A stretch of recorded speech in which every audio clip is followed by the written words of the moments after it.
भूमी अधिग्रहण प्रलंबित मोबदल्यावरून आता सुप्रीम कोर्टाने सरकारला सुनावलेला आहे। योजनांसाठी फुकट वाटायला पैसे आहेत, मोबदला देण्यासाठी नाहीत का, असा सवालही कोर्टाने केलाय। सर्वोच्च न्यायालयामध्ये पुन्हा एकदा लाडकी बहीण योजनेचा उल्लेख झालेला आहे। सुप्रीम कोर्टाने सरकारला या संदर्भामध्ये आता अल्टिमेटम सुद्धा दिलेला आहे। सोमेश कोलगे आपल्याला या संदर्भातले अपडेट देतील। सोमेश, नक्कीच आज सुप्रीम कोर्टामध्ये पुन्हा एकदा लाडकी बहीण योजनेचा उल्लेख झाला। खरं तर हे प्रकरण खूप जुनं आहे, म्हणजे 1950 साली एका कुटुंबाची जी जमीन होती ती जमीन सरकारने अधिग्रहित केली सरकारच्या कामासाठी आणि त्यानंतर ती पुण्यातली जमीन होती ती डिफेन्स इन्स्टिट्यूटसाठी देण्यात आली।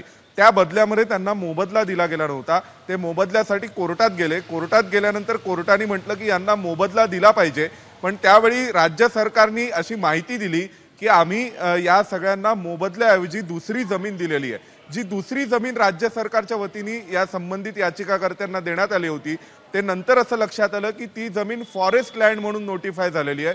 ते पुन्हा कोर्टात आले। आता त्यांना अजूनपर्यंत कॉम्पेन्सेशन मोबदला मिळालेला नाहीये आणि त्या प्रकरणावरून सुप्रीम कोर्ट वारंवार राज्य सरकारला सांगते की तुम्ही कॉम्पेन्सेशनचा आकडा ठरवा।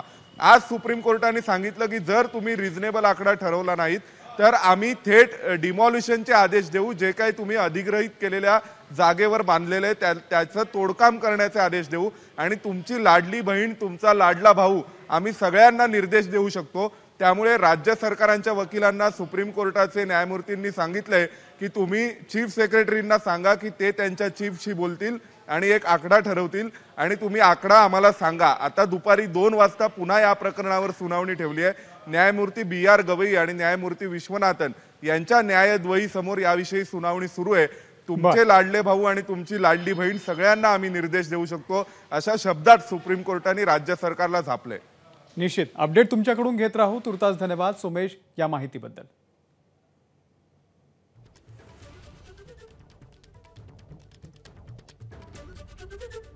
तर सुप्रीम कोर्टाने नेमकं काय म्हटलेलं आहे आपण ते पाहूयात। तुमची लाडकी बहीण, लाडका भाऊ सर्वांना आम्ही निर्देश देऊ शकतो। आम्ही आता तोडकामाचे आदेश देऊ।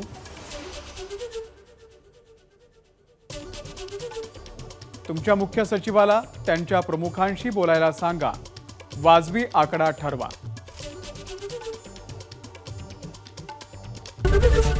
एबीपी माझा, उघडा डोळे बघा नीट।